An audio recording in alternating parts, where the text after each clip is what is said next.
aliciente. La investigación se presenta, hay unos mecanismos para aprobación. Cuando se aprueba, después se presenta un informe de avance, digamos que es el 1, después viene un informe técnico y el último que ya va a ser el informe final. Es más, claro, ya cuando se llega al informe final o a alguno de estos momentos, desde que usted puede también acceder por la página de la universidad o directamente por la opción, por la página de la revista de criterio jurídico garantista. Ahí también se presentan a veces algunos de estos informes en la universidad. Muy bien. Entonces, de una investigación primero hay que hacer lo que se llama un estado del arte. El estado del arte es, digamos, el conocimiento que hay hasta hoy sobre esa temática que uno va a abordar. Es decir, toca hacer una reflexión de las investigaciones, de los libros, de los artículos sobre ese tema. Con base en eso, pues uno hace el marco teórico con unos autores y con las reflexiones que formó. Entonces, como ya lo señalaba Galtung, pues ha clasificado primero la violencia en diversos aspectos. Ya decía, la violencia directa, la estructural, la cultural. Hay muchas formas de violencia cultural. ¿Ok? Pues no hay una sola clase, sino varias. Entonces, también Galtung habla, como lo decíamos, de la paz positiva y la paz negativa. Entonces, ya decíamos, paz negativa, ausencia de guerra. Sea directa, indirecta, estructural, etc. Mientras que ya la paz positiva implica, pues, el paradigma del siglo XVIII, la justicia social. ¿Sí? Atacar las causas del conflicto. Y también el profesor Fisas, cuando él habla de la paz, plantea que también debe ser en un sentido, digamos, de la violencia, digamos, en un sentido un poco más amplio, ¿no? Lo que implica la supervivencia, el bienestar y la libertad para todos. Es decir, la satisfacción de las necesidades humanas básicas. Cuando se hizo la Revolución Francesa en 1789, el proceso de la época de la Ilustración, cuando hablan de la libertad, la igualdad, la fraternidad y sobre todo la propiedad privada, eso que se planteó hace más de 200 años hoy sigue siendo una utopía, porque tiene que ser para cada una de las personas, ni siquiera de los ciudadanos, para todas las personas. Es decir, unas condiciones dignas de vida. De eso se trata. Muy bien, pues ahora vamos a sustentar lo siguiente. Es un poco duro lo que voy a decir, pero es nuestra triste realidad. En la base teórica. Y luego, nosotros lo subtitulamos siempre como la violencia, una constante histórica en Colombia. Es decir, el drama de la violencia la traemos hace un poco más de 5 siglos. Ese es el tema. Claro, con diferentes momentos y diferentes matices.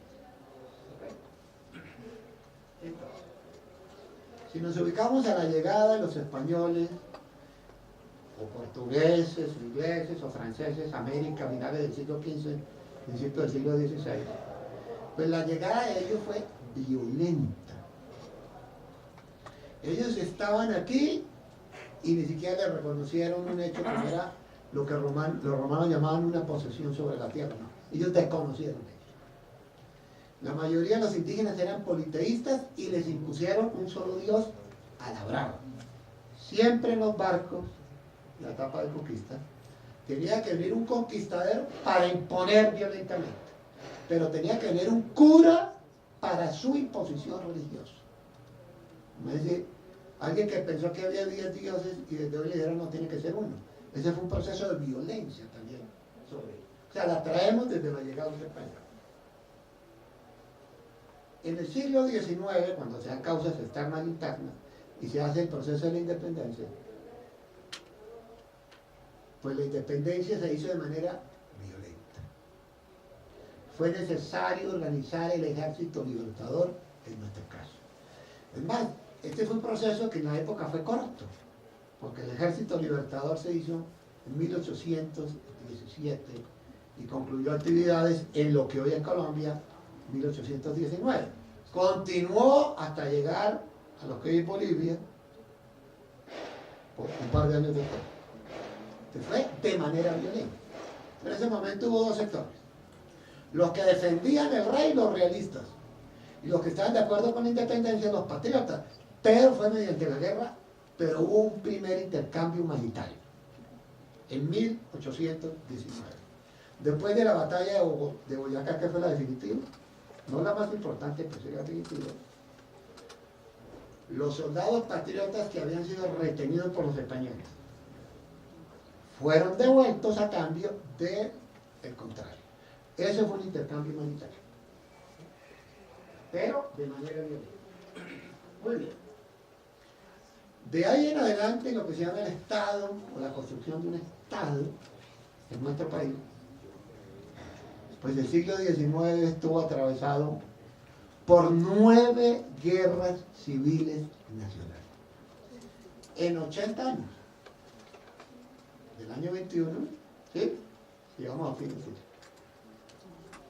Claro, ya con una connotación centralista, federalista, y más adelante, mediados del siglo, entre liberales y conservadores, por sus diferencias,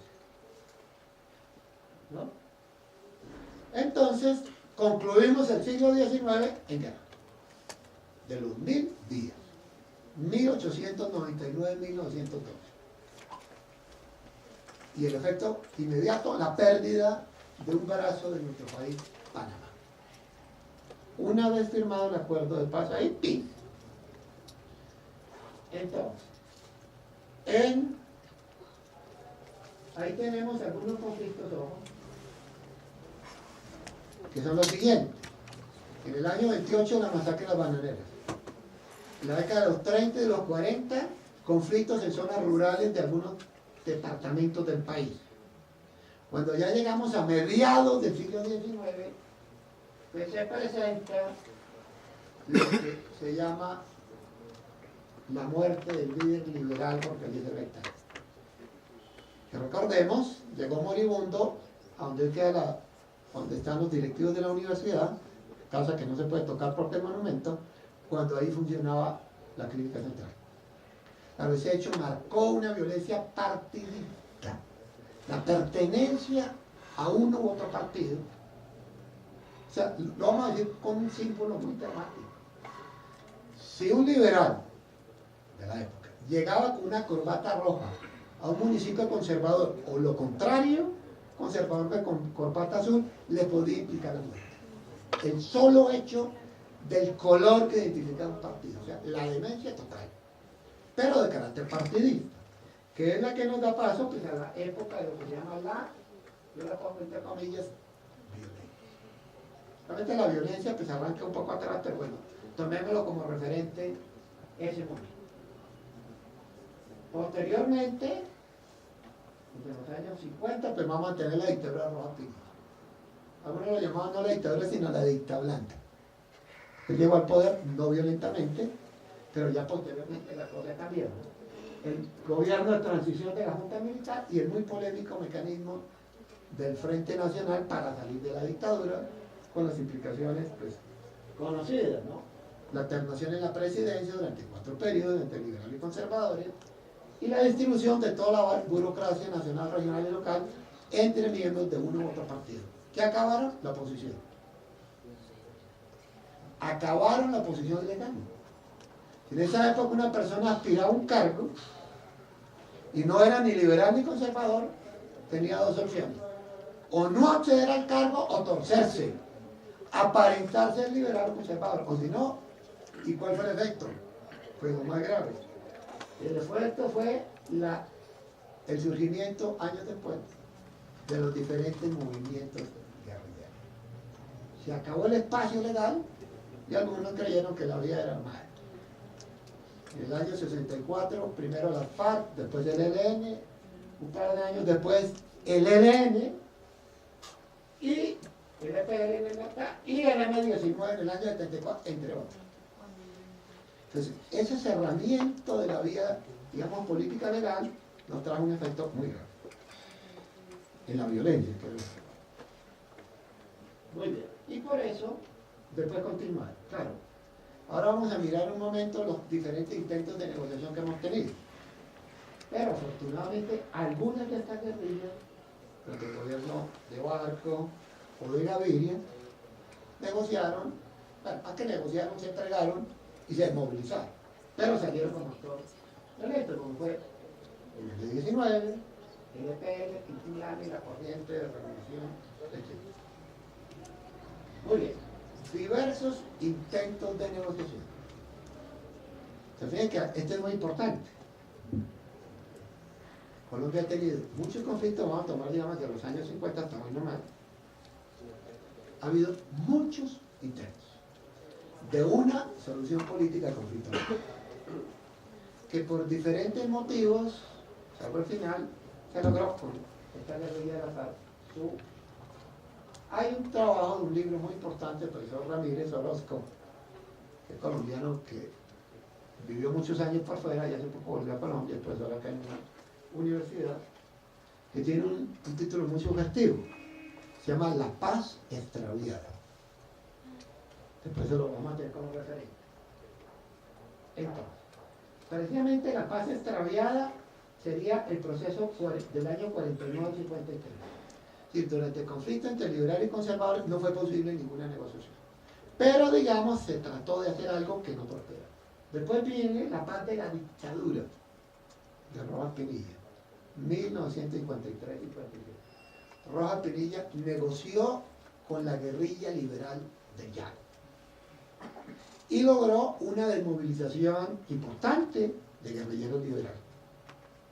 Pero en esa época, pues no era la negociación como hacemos hoy en el mundo moderno, ¿no? De se sientan dos partes, no. Ahí mandó unos emisarios, pusieron unas condiciones y básicamente, pues, le perdonaron los delitos cometidos. O sea, una amnistía, pero por fuera del derecho.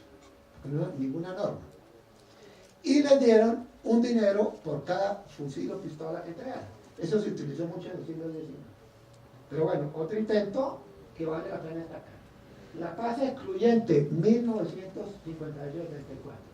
Claro, que fue durante la época del Frente Nacional.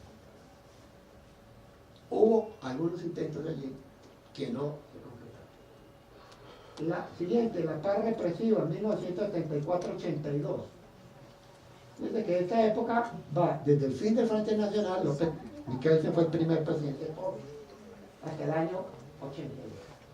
Bueno, en la época de López le tocó manejar un chicharrón muy grande, que fue el primer paro cívico nacional el 14 de septiembre del año 77, que generó un proceso de acercamiento entre las centrales obreras, pero pararon durante 2 días el país. ¿Sí? Y eso generó que posteriormente algunos de ellos se fusionaran en lo que hoy es la CUT, la paz represiva. Y posteriormente le tocó, ¿no?, a Turbay. Turbay, que fue uno de los mayores violadores de los derechos humanos. Digamos, desde esa época es donde el tema de la violación surge públicamente y nace el Comité Permanente para la Defensa de los Derechos Humanos, cuyo presidente hasta hace un par de años fue Alfredo Vázquez Carrizosa. A pesar de todo eso, cuando el M-19 se tomó violentamente, bueno, digamos, incursionó en la embajada de la República Dominicana, que en esa época estaba pues arriba de la 30, muy cerca de la Universidad Nacional, en una reunión de personal diplomático y consular de la embajada dominicana. Claro, algunos llegaron de frac y estos llegaron pues sus instrumentos militares. Afortunadamente el gobierno de Turbay negoció. Mandó una camioneta a la Cruz Roja y un delegado del gobierno, un delegado del M-19, y 2 meses después se acabó esa situación tan compleja, no solo interna sino externa, ¿no? Afortunadamente una salida increíble. Después viene lo que podemos llamar realmente el primer antecedente directo, que se llama la paz objetiva 82-85. El presidente poeta, como le llamo yo, ¿no?, que acaba de fallecer hace poco, ¿no?, Sabio Betancourt, él habló de las causas objetivas de la violencia y nombró una comisión otra vez de paz llegó a unos acuerdos con la mayoría de la guerrilla. Eso es muy importante. Y hay un acuerdo del año 84 que implica pues, unos acuerdos. Por ejemplo, en ese momento se plantea que no debe haber, es decir, que la desmovilización no es una condición, ¿sí? Pero fue realmente una medida del gobierno muy importante. La consecuencia, porque ahí fueron pues, la mayoría de las guerrillas, digamos, la consecuencia política fue la creación del partido de la Unión Patriótica. Cuando surge la Unión Patriótica como consecuencia de este acuerdo, pues se rompe de una manera significativa en el campo político electoral. La presencia significativa en la Cámara, en el Senado y sobre todo en consejos, alcaldías y demás. Pero desafortunadamente, poco tiempo después comenzó el verdadero genocidio contra la Unión Patriótica y de facto casi que acabaron, salvo hace poco que la Corte Interamericana de Derechos Humanos lo revivió y le ordenó al Estado colombiano, como acto de reparación, que le devolvieran la personalidad jurídica que el Consejo Electoral le había quitado. Pero en esta constitución actual, la paz sin tregua, 86-90, es el gobierno de Obama. Él crea, por ejemplo, la Consejería Presidencial para la Paz, el Plan Nacional de Rehabilitación, etc. Y él logra negociar con el M-19. Ya el gobierno posterior, nosotros, que ya vamos a mirar. La paz constituyente, 90-98. Es decir, cuando el movimiento social de origen estudiantil, siempre hay que subrayarlo, en una coyuntura de violencia, la muerte de diferentes líderes políticos, en el caso de la Unión Patriótica, pues el asesinato de centenares, pero dos de sus candidatos presidenciales, Jaime Pardo Leal y Bernardo Jaramillo. Después de la negociación del M-19 se desmoviliza, entra como partido, tiene una fuerza importante, matan a su último comandante, Carlos Pizarro León Gómez, pero la piedra angular fue la muerte de Carlos Galán. Incluso la de Galán fue antes que la de Pizarro. Pizarro en el 89, que fue un poco el germen del movimiento por la Asamblea Nacional Constituyente, donde en su momento los estudiantes fueron los que lideraron. Una vez comenzó a funcionar la Asamblea, se acabó eso. No hubo ningún estudiante en nombre de los estudiantes. Algunos líderes estudiantiles entraron a partir de su movimiento y tuvieron representación, pero como movimiento se acabó. Flores de un día, pero fue muy importante. Entonces aquí el gobierno de Gaviria logra la desmovilización de unas pequeñas guerrillas. El EPL, el Verde Maoísta, también lo que fue Quintín Lame, que es un movimiento del Cauca, guerrero, pero digamos indígena, y Corriente de Renovación, que era una disidencia en su momento del ELE. ¿Okay? En este momento incluso se planteó una agenda, pero ahí quedó, con 10 puntos. La paz y el plan Garrote, 1900, no es el que algunos están pensando, 2002, no, es el gobierno de Pastor, o sea, es la dualidad típica en Colombia. Por una parte le dice a la FARC, negociamos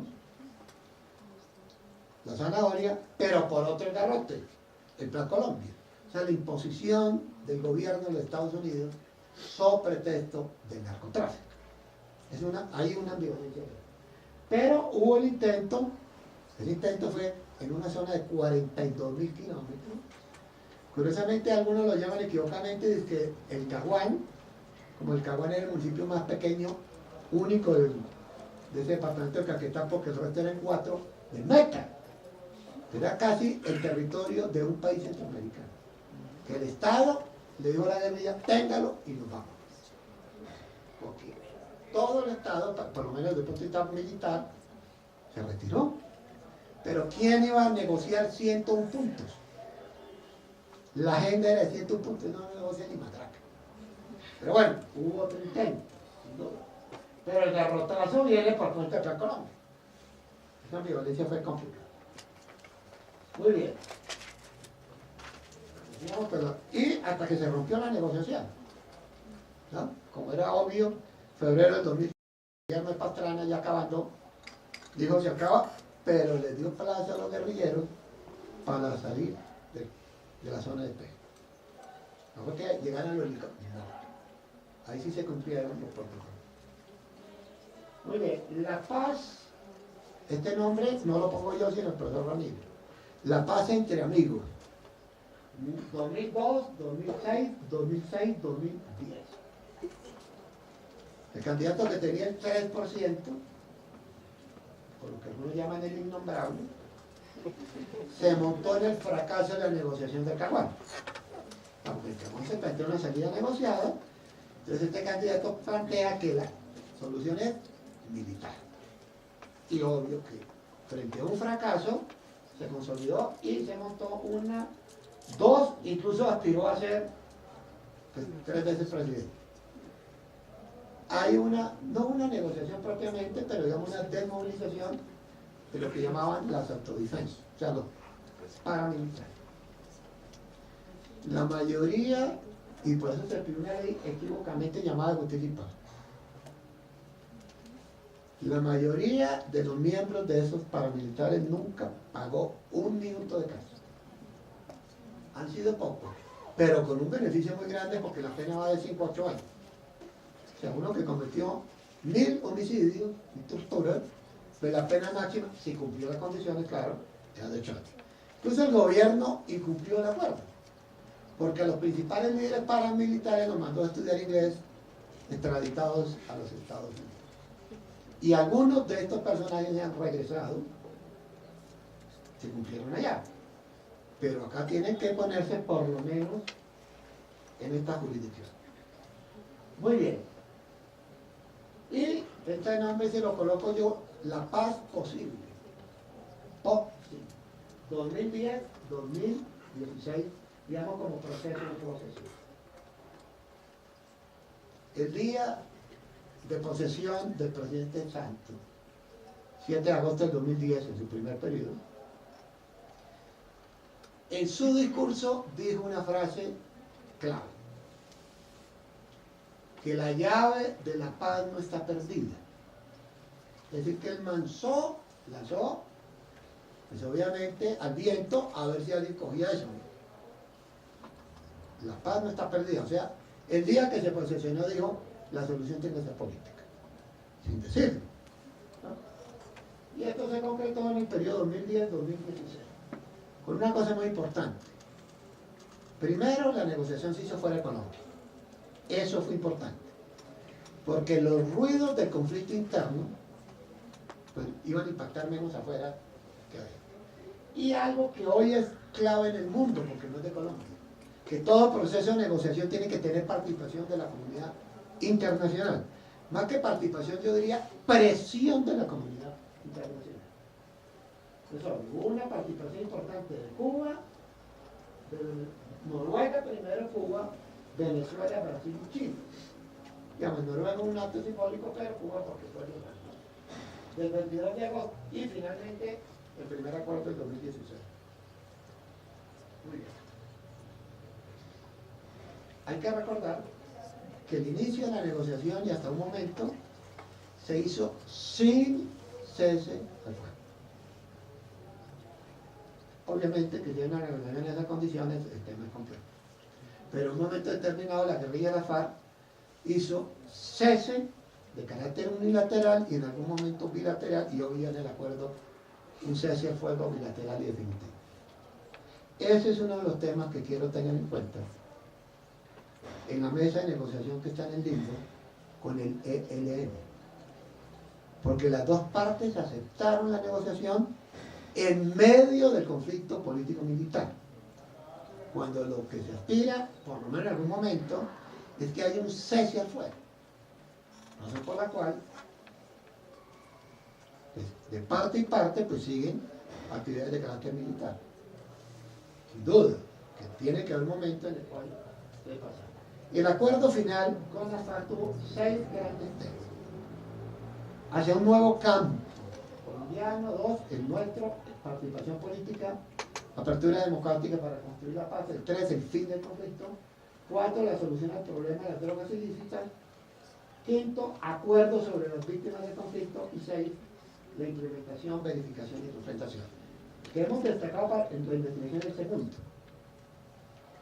Si me preguntan, este orden no fue el mismo de la negociación.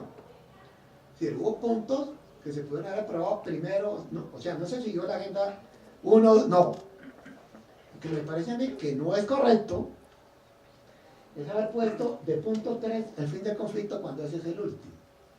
Lo pusieron en la mitad del camino. Pero bueno, eso ya es un problema de reflexión.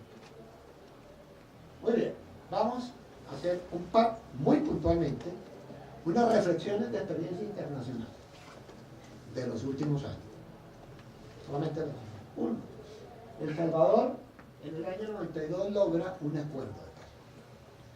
Después de más de 20 años de guerra civil, ojo con esto, la guerrilla salvadoreña del FMLN, Frente Farabundo Martí para la Liberación Nacional, llegó a controlar la tercera parte del territorio del país centroamericano.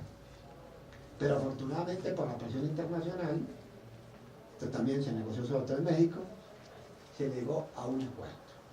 Y de ese acuerdo, esa guerrilla se volvió partido con el mismo nombre. Hoy es el segundo partido, bueno, antes del domingo que cambió la correlación política, y el presidente anterior y el que está concluyendo eran guerrilleros.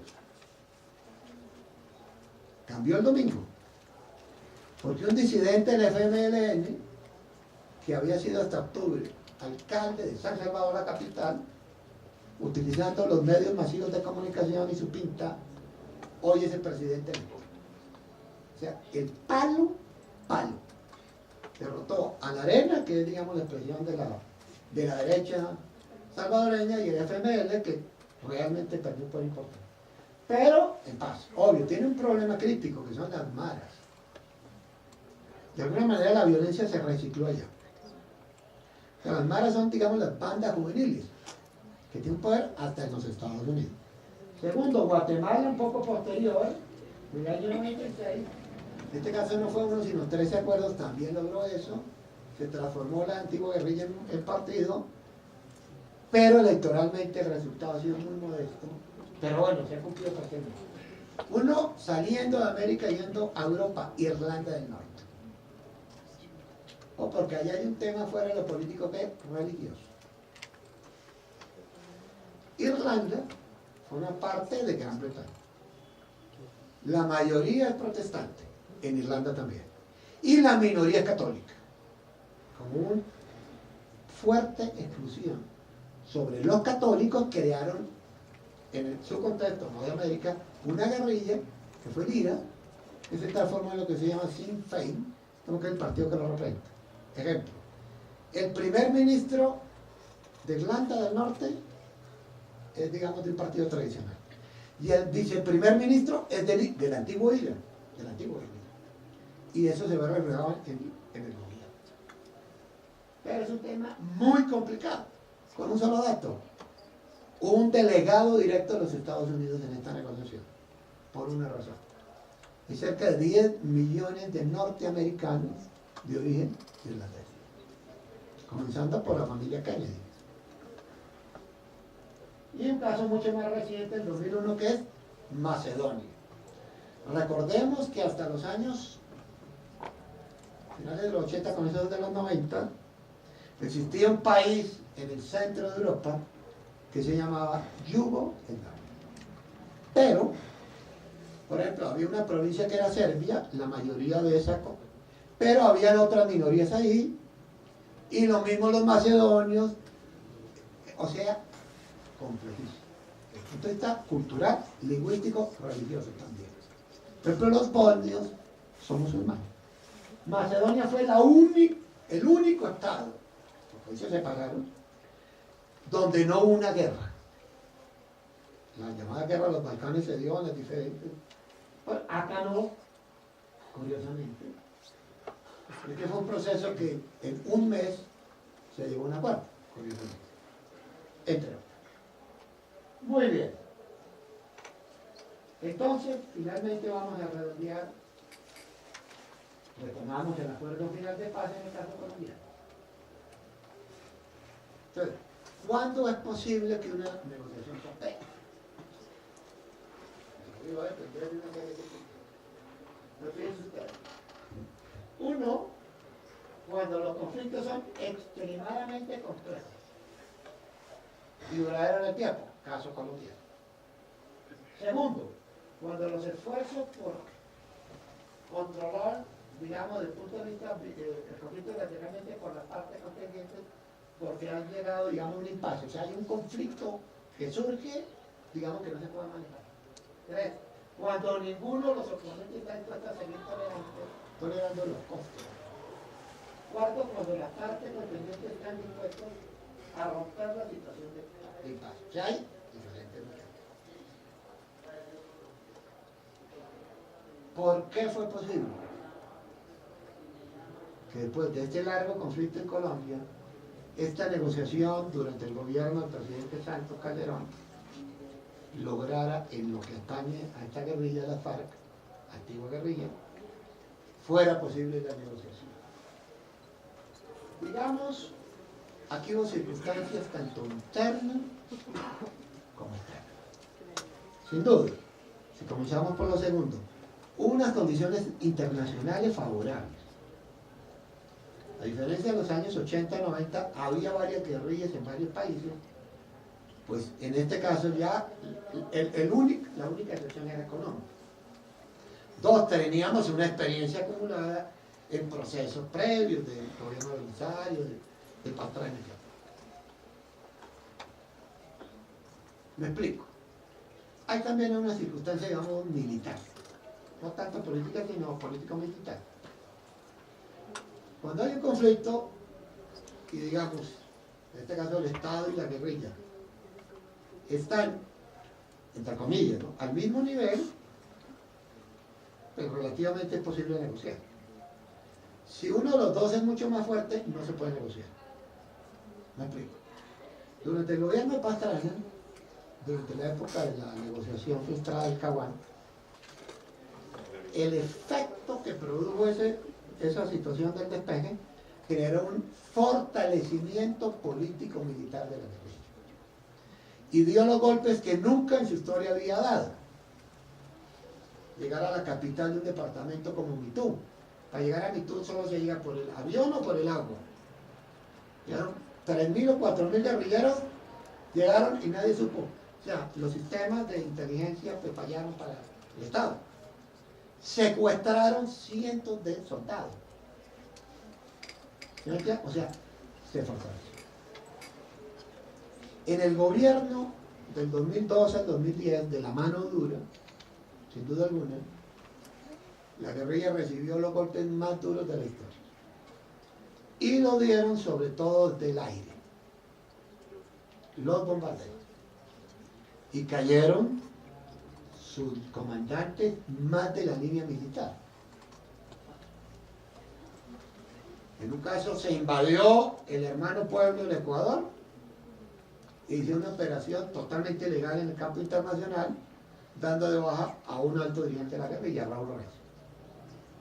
Pero yo creo que el punto, digamos, de rompe fue la bomba que metieron en el departamento de Meta, al que fungía como comandante militar de esta guerrilla, el famoso Mono Jojoy, sin duda alguna. Porque ya los otros comandantes, que representaban más el sector político, Cano, y después lo bombardearon a él, pero ellos se dieron cuenta que si se continuaba la guerra, pues iba a ser una guerra de otros 20 o 50 años.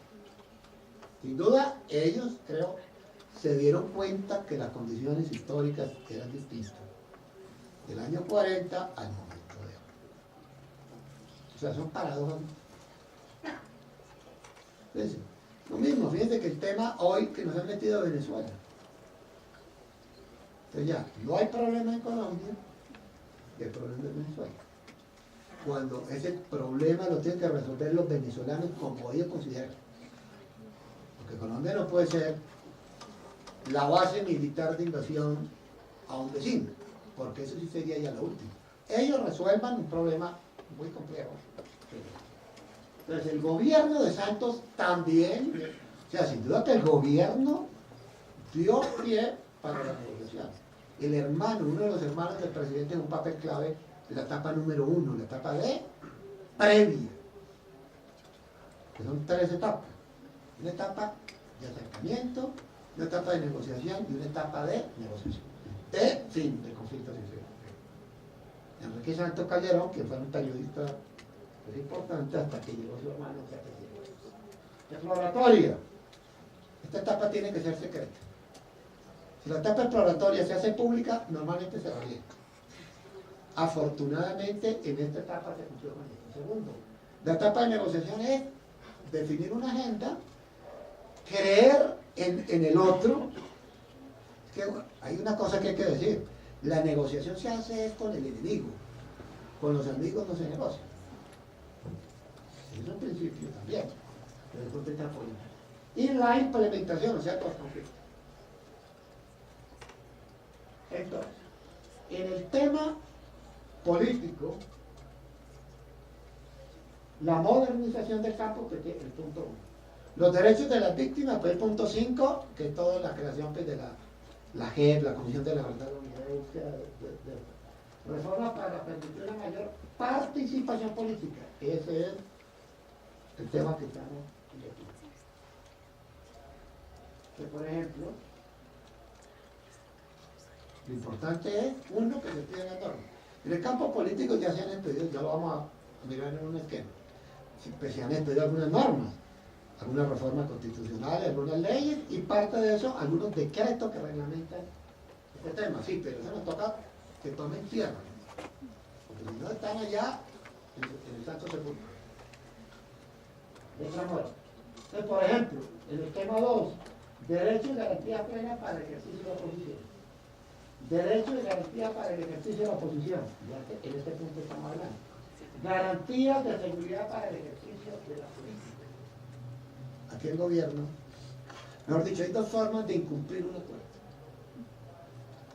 Decir, no lo cumplo. O decir, lo voy a cumplir, pero comienzo a ponerle palos en la rueda como ha sucedido con el nuevo gobierno nacional. Porque si el gobierno nacional dijera, no vamos a cumplir, la comunidad internacional está encima. No, pero, ¿sí? Es que tenemos de que comisionar de paz. Pero si no hay negociación con el ELN, ¿para qué un cargo? Y dicen que no vamos a negociar, que no vamos a cumplir las normas. Lo primero que tiene que hacer el Estado es cumplir. ¿Qué otro cambio? Garantías de seguridad para líderes. Hay una comisión de seguridad para líderes. Pero es una comisión que hasta ahora se reunió en 6 meses, una vez. Pero el problema no es otra vez echar discursos. O que un ministro, un director de la policía diga, no, es un problema de lío de falda. Así estamos manejando la seguridad para los que cumplen la función. Adecuación normativa, prevención. Obvio, a nadie, a los 45 millones de colombianos no pueden poner a cada uno una escolta. Pero hay unas medidas de urgencia, hay unas medidas colectivas. Mecanismos democráticos de participación ciudadana, que implican los movimientos, organizaciones sociales, el derecho a la protesta, que es un derecho constitucional, etc. Medidas efectivas para promover una mayor participación en la política en todos los niveles. Promoción del pluralismo, el acceso a los sistemas, promoción de la participación, transparencia, etc. Muy bien, ahora sí, llegamos al punto final. Bueno, el esquema sé que no se ve bien, ¿sí? Pero para que tengan la idea. De una publicación. El Instituto Kroc de los Estados Unidos es el encargado de evaluar la implementación de todos los puntos y todos los subpuntos del acuerdo de paz. Entonces, en el primer caso está el punto 1, tema agrario. 2, el nuestro, político. Tema 3, pues el fin del conflicto. 4, soluciona el problema de las entregas. 5, víctimas. Y 6, implementación. El azul oscuro es cuando ya, estamos hablando solo a nivel normativo, cuando ya se despidieron, por ejemplo, las normas y se implementaron. El oscuro. El claro es cuando, digamos, hay una implementación, digamos, importante. El amarillo, poca implementación. Y el carmelito, o digamos naranja, cero implementación. En el tema político, casi el 60%. A hoy no se ha implementado. Se ha implementado, digamos, menos de un 10%. Y el punto menos que se ha cumplido el acuerdo. Así es el tema. Pero hay uno que está muy cerca, que es el tema agrario. El acuerdo habla de banco de tierras. Se plantea por lo menos 3 millones de hectáreas que serían los campesinos sin tierra y legítimos. No se han tomado la medida. Incluso debería llegar hasta 10 millones. Obvio, el tema del fin del conflicto es el que más implementado. El tercero, el azul. El tema de las drogas es el que menos implementado. El punto azul es 2%. Pero se plantean varias cosas. Diferenciar el momento de la producción, de la distribución del consumo. En Colombia hemos penalizado el consumo, cuando es un problema de tipo médico y psicológico. Aquí caen son los raspachines, o el que distribuye en la calle, pero los grandes cacaos del narcotráfico siguen navegando por el día. Ahí está el detalle. En el tema de las víctimas, el de las víctimas, el quinto. El nivel de cumplimiento total es poco y cerca de un 40%. Pero bueno, ya por lo menos está la comisión de la verdad ya está instalada, ya entró a funcionar. La JEP ya está funcionando. Ayer un excomandante del ejército firmó una acusación que le va a hacer la fiscalía, la unidad, porque una fiscalía especial allá, un comandante.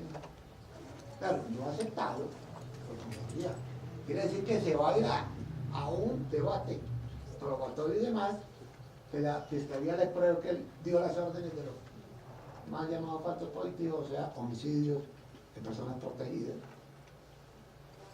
Más de 7.000 militares de todo rango acusados de este delito que hoy es mundial, internacional. Y obvio, los guerrilleros antiguos pues tienen que comparecer y tienen que cumplir con los requisitos. La pena es de 5 a 8 años, algo muy curioso. La misma de los paramilitares, de 5 a 8. Claro, aquí se matiza. Si la persona desde el principio acepta, contribuye a la verdad y repara, de 5 a 8 años. Con restricción, no pierde la libertad. En otro caso puede ser mayor, y si no, como se dice en general. Si no acepta, o sea, hay controversia, puede llegar hasta 12 años. Oh, por eso hay tanto militar pidiendo pistas a él. Si tienen encima 50 años y logran que la JEP diga que tiene que ver con el conflicto, se podría tener, digamos, un delito. Y la implementación, digamos, va al 50%. Pero quiero decir, en la dejación de las armas, o sea, fue una condición lógica. Cosa que no se hizo en la época del Caguán, ¿no? Siguieron con su instrumental. Por lo tanto, en el tema político, tal vez lo que podemos destacar es el estatuto procesional. Sin duda fue algo pedaleado, pero se consiguió y ya se está implementando. Me parece que ha sido un poco lo más destacado, pero los puntos que vimos de protección, de apertura.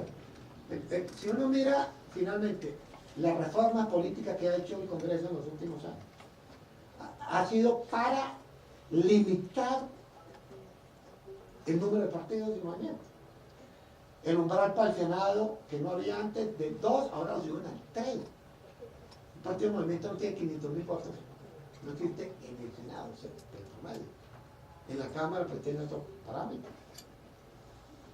Y esto debe llevar en una decisión, digamos, política, pero también de la vida cotidiana. Muy bien, hasta aquí hemos dicho inquietudes, preguntas, por favor.